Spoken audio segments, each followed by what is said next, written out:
Are you able to understand the irony of responding to the perceived political correctness of the left with exasperated reactionary hypersensitivity of your own? Honestly, I have to say, out of all of the so-called anti-SJW YouTubers that I watch, which is quite a significant amount, I have never really seen any of them react with the same knee-jerk reactions that SJWs and feminists and their ilk reacts with. They're always pretty calm, and SJWs and feminists mostly react with either blocking, or they go into a complete hissy fit or get triggered or whatever. But I've never seen an anti-SJW, anti-feminist do any of those things. What is it with you people and skulls? I get this one is supposed to be a joke, but I think that jokes are supposed to be funny. I could be wrong. How do you define right-wing? Anti-SJWs often have an aversion to being labelled as right-wing, yet they regularly defend the right and bash the left. Therefore, why is being labelled right-wing a bad thing to you? And if it's because right-wing is used as a pejorative, can you not see how labelling people as SJWs or regressives is also pejorative? People who are left-leaning probably don't like being called right-leaning because they're not right-leaning. When people, anti-SJWs, as you call them, when they get mad or, not even mad, just like they don't like being called right-leaning, it's because they are not right-leaning. You guys are just so far left that anything that isn't that far left looks right-leaning to you. And as for it being a pejorative term, I don't think that being called right-leaning is a bad thing. It's just not what most of us are. So we're not taking it as an insult. It's just you are using it as an insult, and it's not what we are.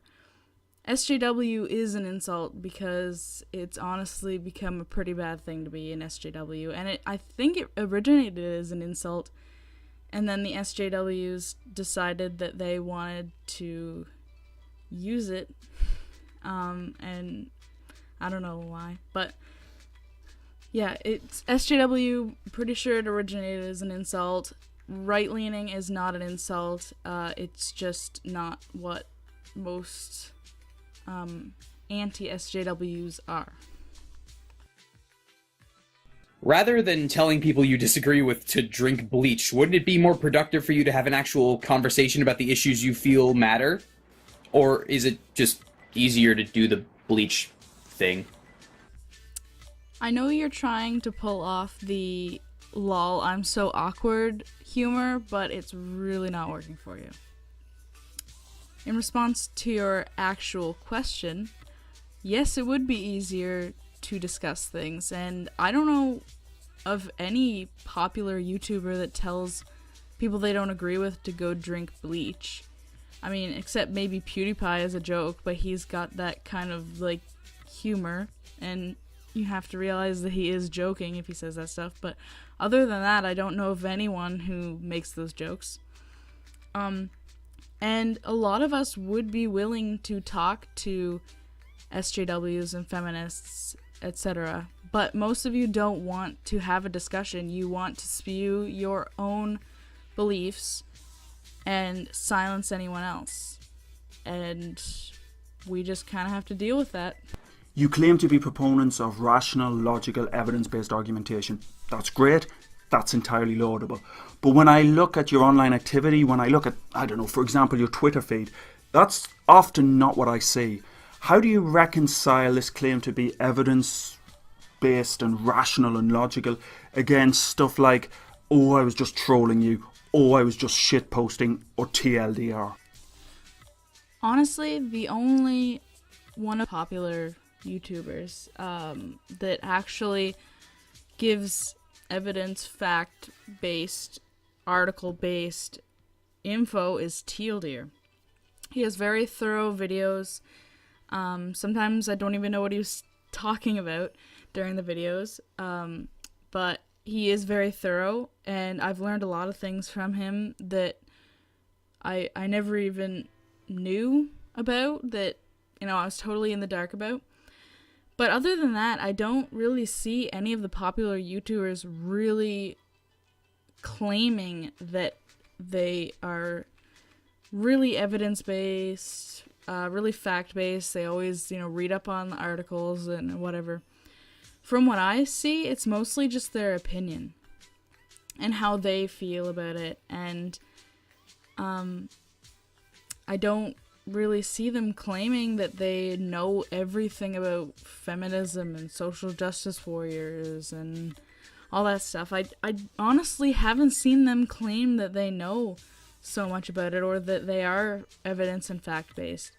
From what I've seen, it's just their opinion, and that's about it. They're just trying to prove, most of them are just trying to prove the feminists and social justice warriors wrong, using their own logic against them. Mostly it's just the logic of what the feminists are actually saying in the video. They don't usually go beyond the video. Sometimes they'll post an article, sometimes they'll post an essay or whatever. But honestly, 90% of the time, they're just using what the feminist or social justice warrior says in the video and using that to debunk their own claim. No, seriously? What is it with you people and skulls? Are you aware that the ridiculous buzzwords you helped to popularize, like SJW and cuck and regressive, have all lost whatever meaning they once had, and only serve now as casual insults and pejoratives to derail any meaningful conversation? Are you aware that the ridiculous buzzwords that you helped to popularize, like sexism, racism, and rape, have all lost whatever meaning they once had and only serve now as casual insults and pejoratives to derail any meaningful conversations? For the last time, what is it with you people and committing actual literal felonies? Like, you might want to work on that? I mean, I thought the Ralph retort was so rational when he was fantasizing about beating up women with dyed hair, but then he assaulted a police officer, and finally I was convinced.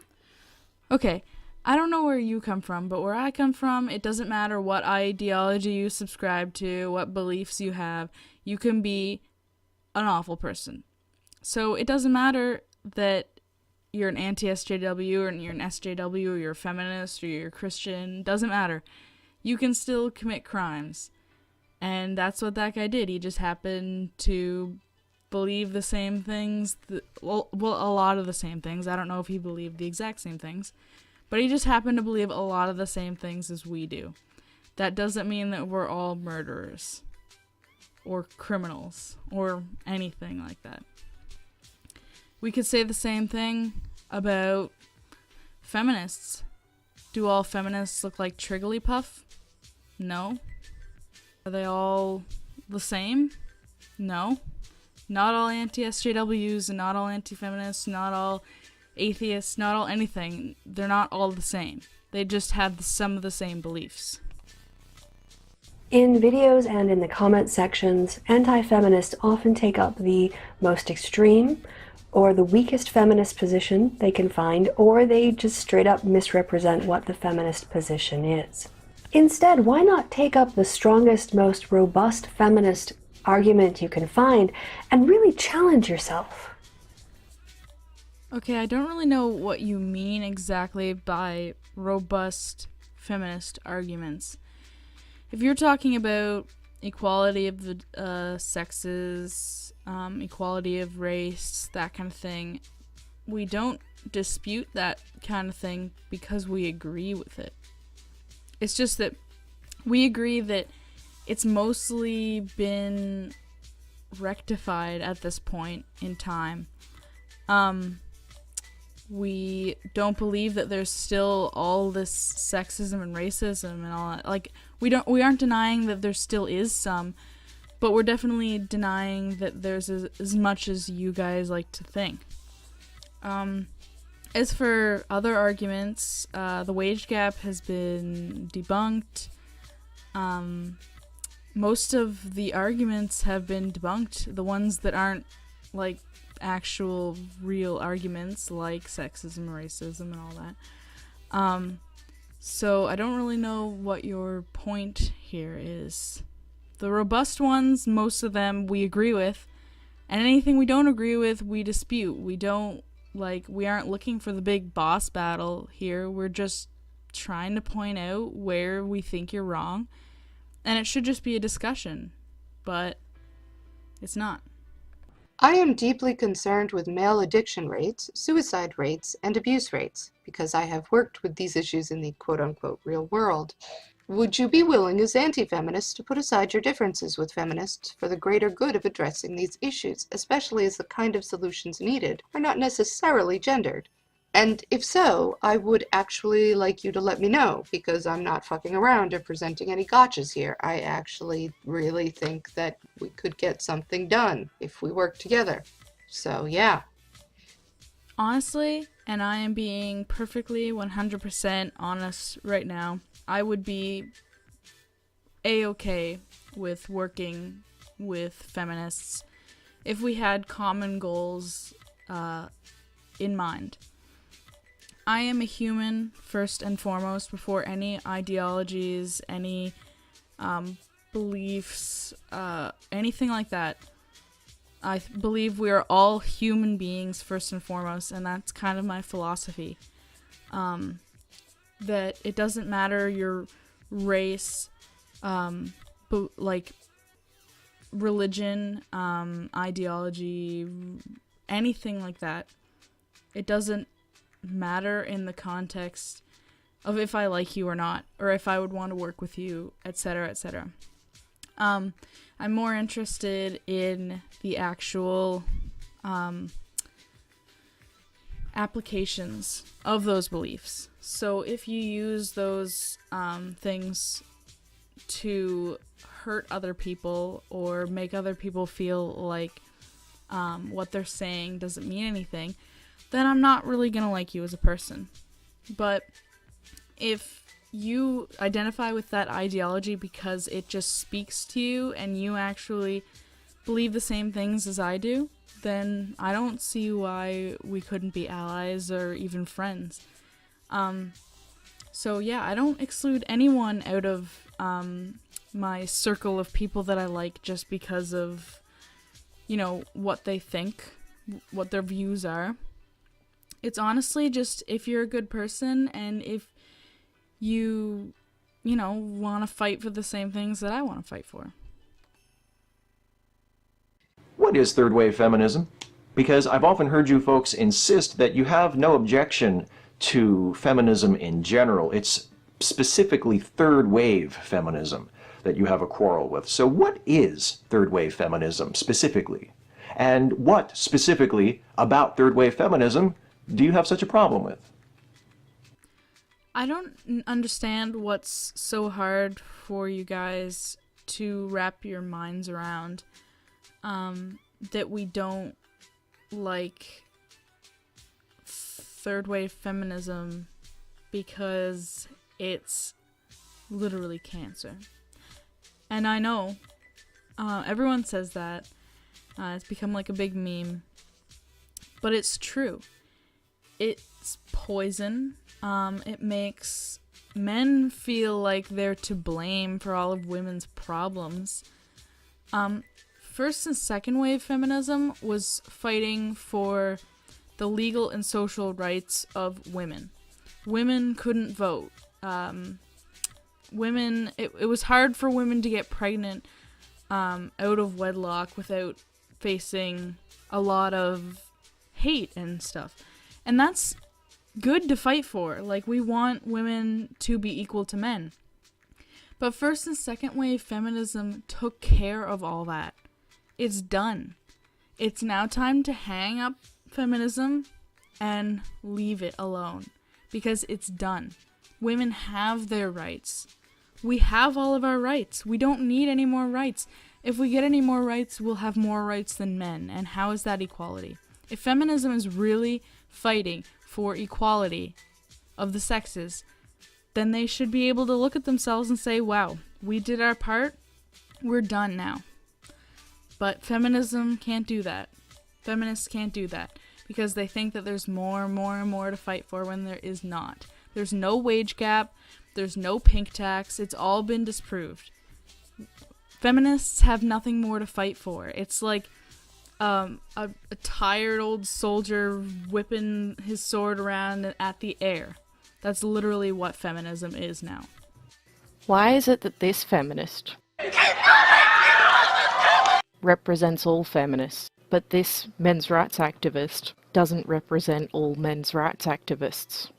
Whoa, wait, sexism all of a sudden? Ladies and men are different? So we're supposed to punch men and not hit ladies and open doors for men, but not ladies? Fuck you, get out of my face, you tiny piece of shit. I don't really think that either of those people represent the groups that they are associating themselves with. But men's rights activists and feminists are very similar. Men's rights activists are really just like a reactionary movement for feminism, and it mirrors a lot of its tactics and beliefs a lot. Like it mirrors it quite significantly. So I don't really think that either of them represent their movement per se, but they both definitely speak volumes on the types of people who associate themselves with those movements. Why am I continually asked to answer for the views of feminists if I agree with feminism's overall aims, but don't agree much with those particular feminists? Does that mean that I can ask you to answer for anybody who labels themselves similarly to you, even if you don't agree much? No, because I don't think that anyone should have to answer for anyone else. You should have to answer for yourself. So if there's a feminist spewing a lot of bullshit, he or she, or they, should have to answer for themselves. Everyone should have to answer for themselves, and I would never ask you to answer for another feminist, and I would really not appreciate you asking me to answer for someone else who shares my beliefs. If SJWs are bad because they spend too much time whining and don't talk about real problems, then why aren't you talking about those problems instead of just whining about the other people over and over and over for literally years? I mean, in the scale of priorities, that's like even lower, right? You know, you've got the real problems, you've got the things that feminists worry about, and then you've got you going, how dare they? How dare they have different priorities from me? Why can't they do what I do? Whine about whining forever for a living. That's healthy. Right. And you're whining about us whining about whining. So that makes you how far down on the totem pole of priorities? Anyway, I don't think that you have to be an activist to make a difference. If you can even respond to someone's video and point out the things that you feel that need to be critiqued, and it changes their opinion or it opens their eyes or makes them think a little bit, then I think that it's worth it. Not all of us can go out and be super awesome human beings who like are active in the community and whatever. And honestly, who are you to say that we're not active in our own communities? Some of us, like myself, live in very small towns in Canada where no one really talks, like, you don't really hear about it in the international media. So you don't really know what we're doing when we're not on the computer, quote unquote, whining about whining. So I'm not saying that I am really active in my community, but you don't know that I am or not. And you don't know that any of the anti-social justice warrior YouTubers are or not. We're just, pointing out things that we think need to be pointed out on the internet. And I don't see anything wrong with that. I don't see anything wrong with spreading our own opinion and just making people think, starting a discussion. What is wrong with that? I don't really understand. Why don't you seem as concerned with actual feminist theory in academia as you are with wrecking people for views? Honestly, I don't even know what wrecking people for views means. But I, for one, am very interested in feminist theory in academia.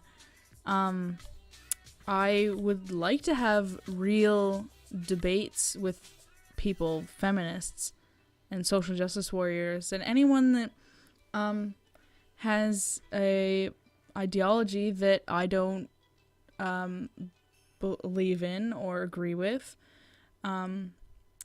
And I would like to have discussions and see why they have that, why they subscribe to that ideology. Why do they do that? And the only way you can really figure that out is actually having a real discussion, a real debate with that person. And I'm totally open to someone having a debate with me about something if they don't agree with me or what have you. I like having different opinions. I like having my own opinion challenged. I'm not opposed to that, so.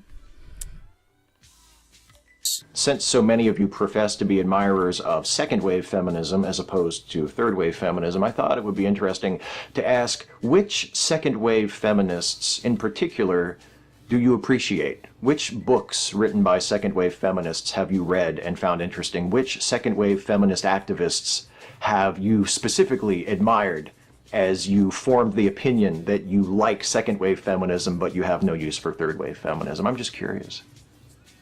You do understand that reading the title of a book or an article or watching the first 15 seconds of a video is not going to give you a deep, nuanced understanding of what that book or article or video is about, right?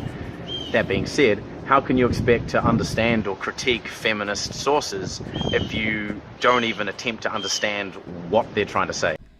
Yes, I do understand that you can't grasp everything that an article or book is trying to put forward just from reading the title or reading the headline or reading the first paragraph or the back of the book or whatever. And I don't think anyone's claiming that you can know the entirety of an article just by reading the first paragraph. Anyone who claims to have read any feminist articles or books probably has read those articles or books. And if they haven't and they're lying, then I think they have their own issues to deal with, and I don't think being an anti-SJW is the issue. I think it's more of a personal issue with that person. Why is trying and failing to debunk a study into sexual assault the #1 priority for a rational thinker now? Does it maybe say something about your priorities? Does it maybe? Nah, it's fine, it's the feminazis, we have to stop them. They're taking away our video games.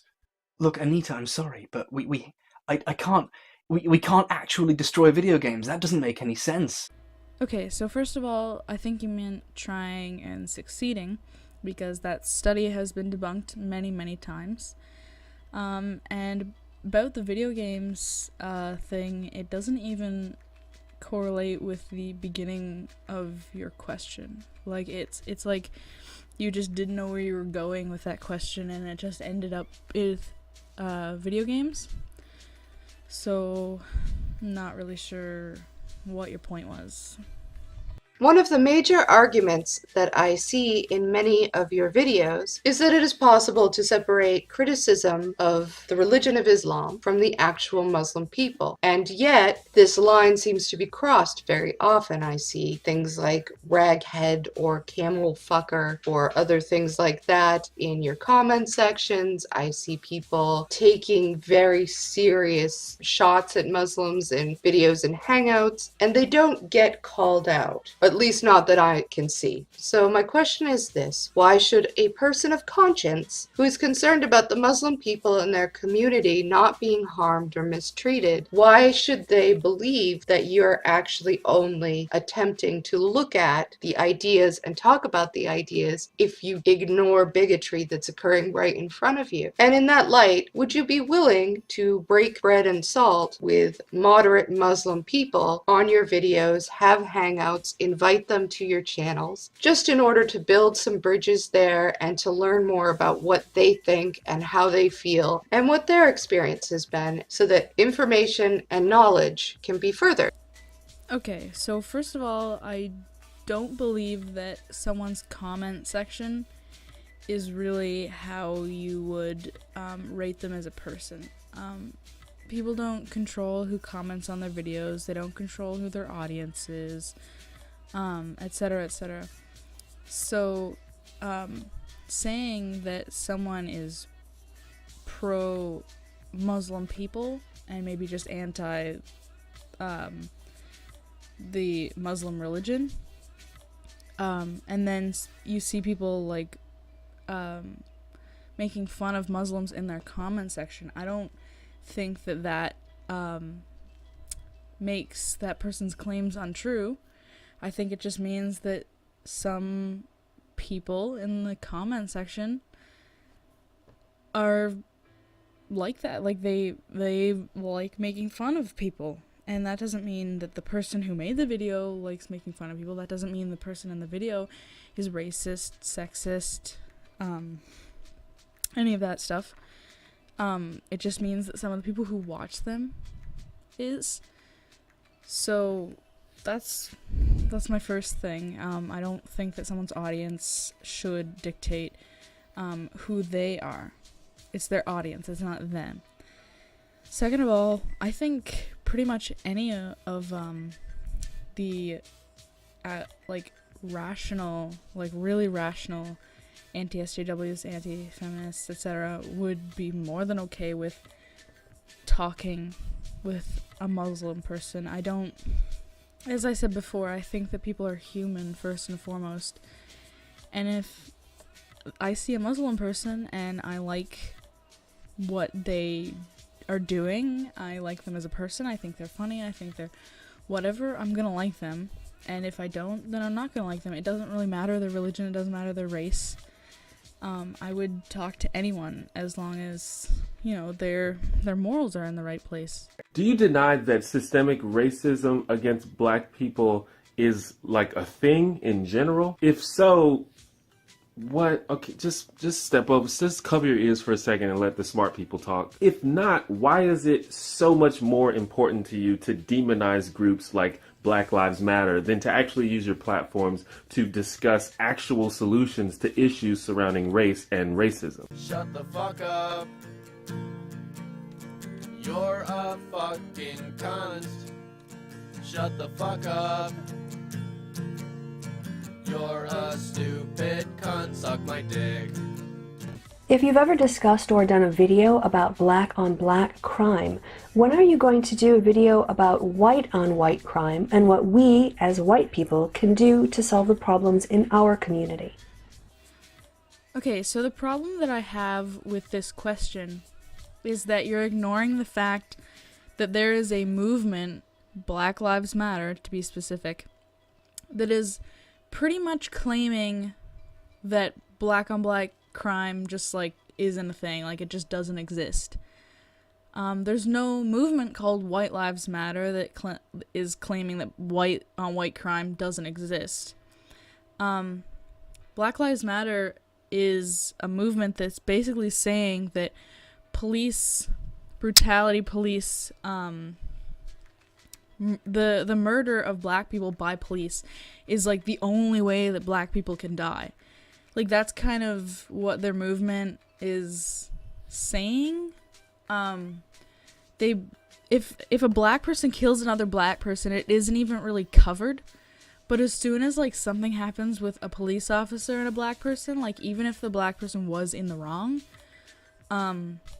it's still like completely covered, and like Black Lives Matter, like this is why we need to exist. all that stuff. So we bring to light the fact that black on black crime is the leading cause of death to black people. Because everyone's basically just like sweeping it under the rug and they won't really talk about it to push their own agenda. We would start talking about white on white crime if a movement pops up called White Lives Matter that is only talking about deaths of white people by police, and they aren't talking about white on white crime. That is the time that white on white crime will become something that we talk about. Why is a literal teenager's different definition of racism from you so horrifying that you all have to go, no! No, we have to stop him! We've got to debunk him now! Ah! There aren't different definitions for things. There's literally like a few definitions that the dictionary gives you, and that's it. I know you guys really like making up definitions, but that's not how it works in the real world. Wherever did you get the idea that racism was a self-applied identity? And if the only true racists are the racists who self-identify as racists, how can we ever expect to make any social progress to reduce racism? Or did I just answer my own question? Shut the fuck up! Shut the fuck up! Kill yourself. The fuck! Please kill yourself. The fuck! You often say that you are for equality of opportunity, but if people of color, for instance, have to overcome barriers whites do not, such as discrimination and unequal treatment, as are well documented in various studies, then how can the current situation be thought of as equal opportunity in any real way? And why do you consider it racist to discuss these issues? Fighting for equal opportunity is 100% okay with me. The thing is that most feminists and social justice warriors are fighting for equality of outcome as opposed to equality of opportunity.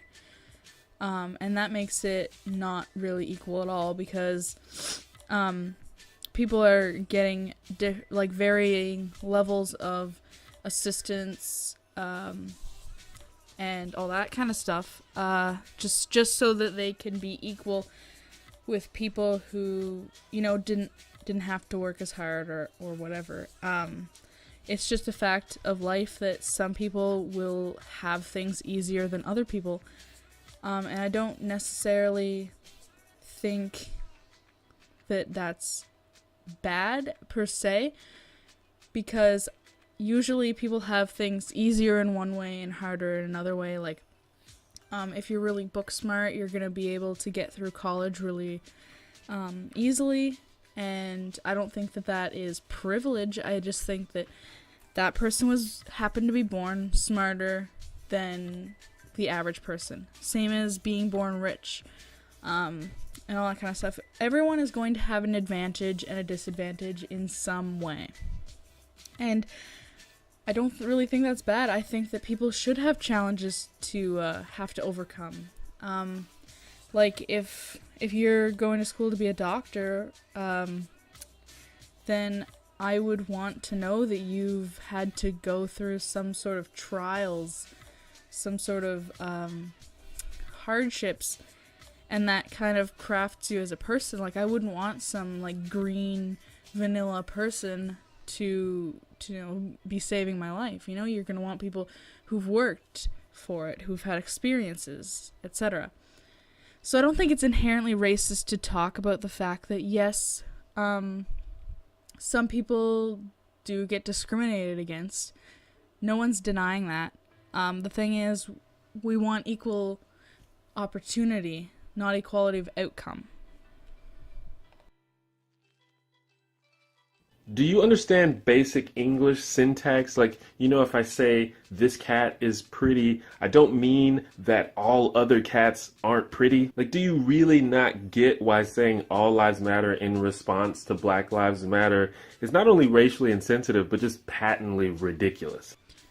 I don't really see how pointing out that every single life on Earth matters is racially insensitive at all.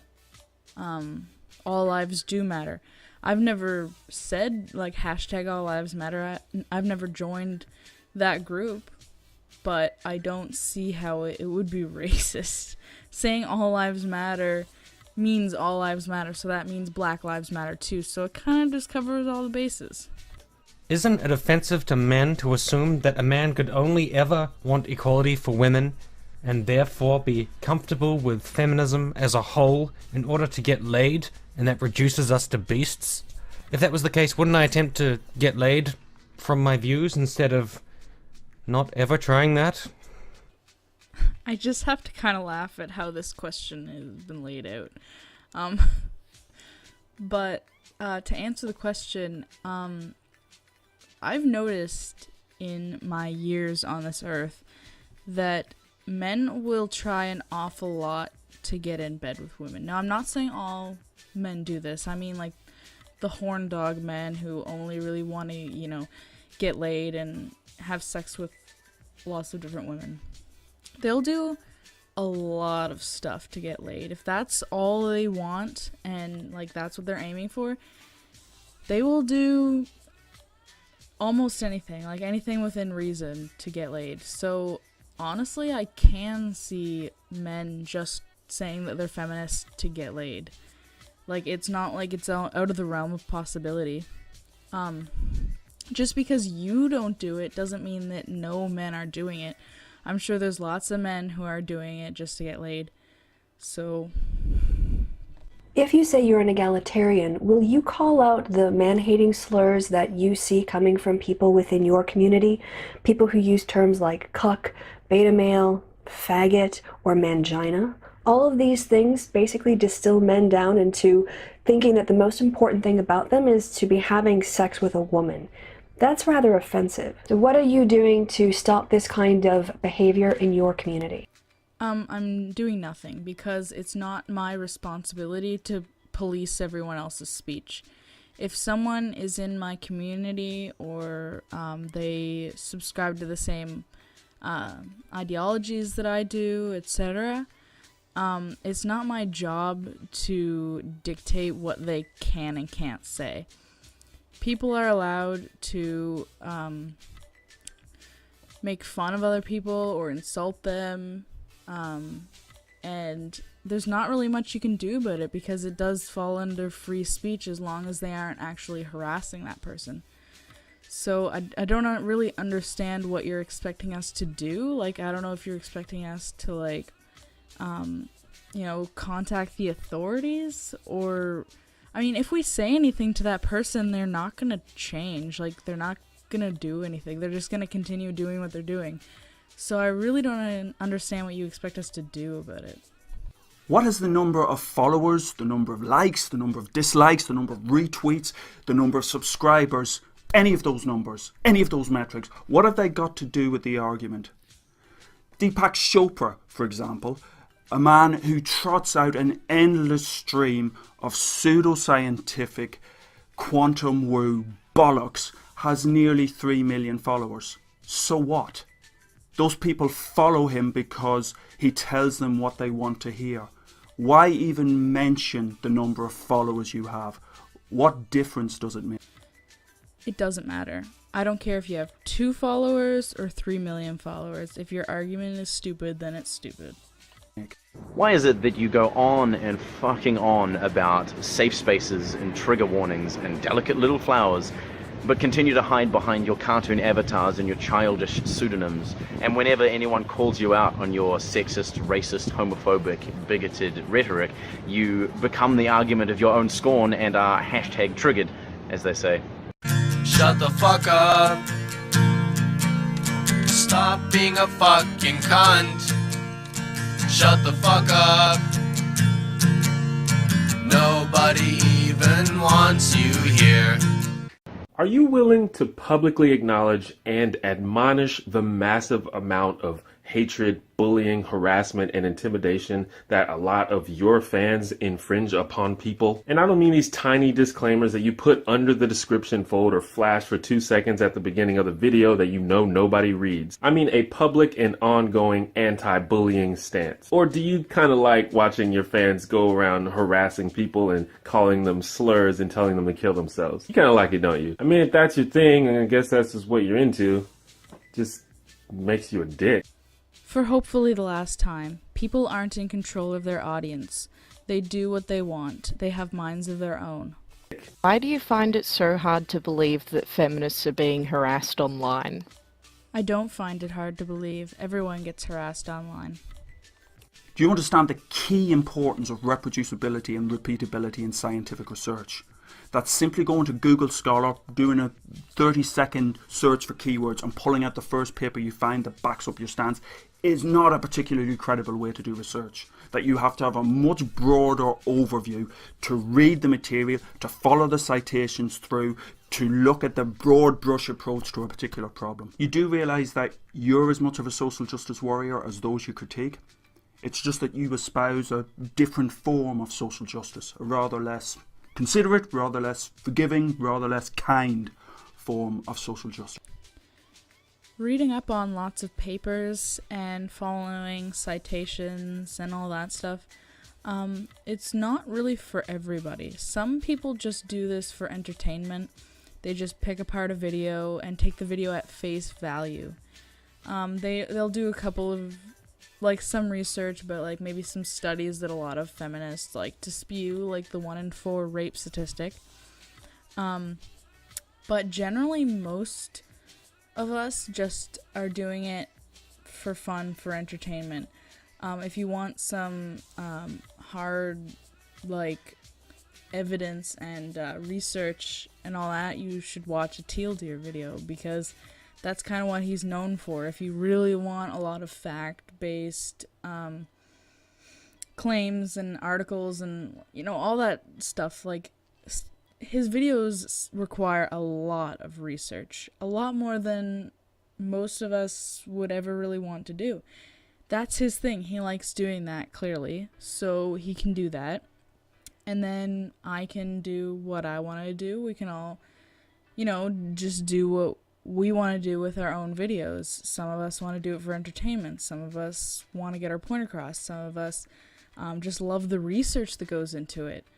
We're all different, so, you know, some of us do enjoy the reading up on articles and stuff, but honestly, I just can't be bothered reading up on articles about something that I don't even agree with.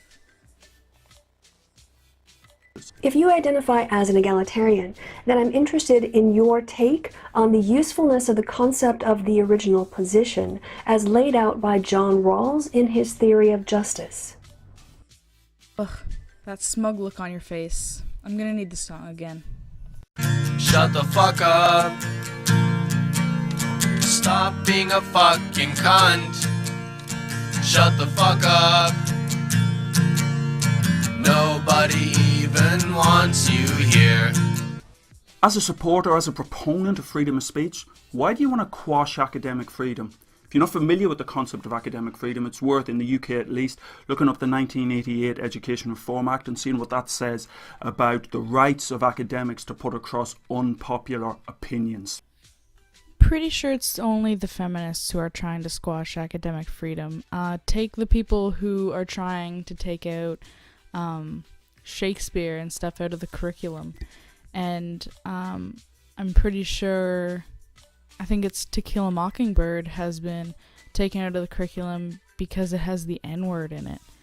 That's squashing academic freedom. I'm not entirely sure how anti-SJWs and anti-feminists have ever done that.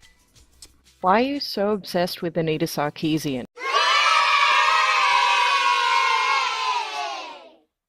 Do you really think you can spend your entire life in a perpetual state of emotional immaturity? Do you actually imagine that you will be able to perpetuate your adolescence for your entire existence? Wait, didn't somebody else ask this one? Wait, I gotta... Ah, fuck. Shut the fuck up. Shut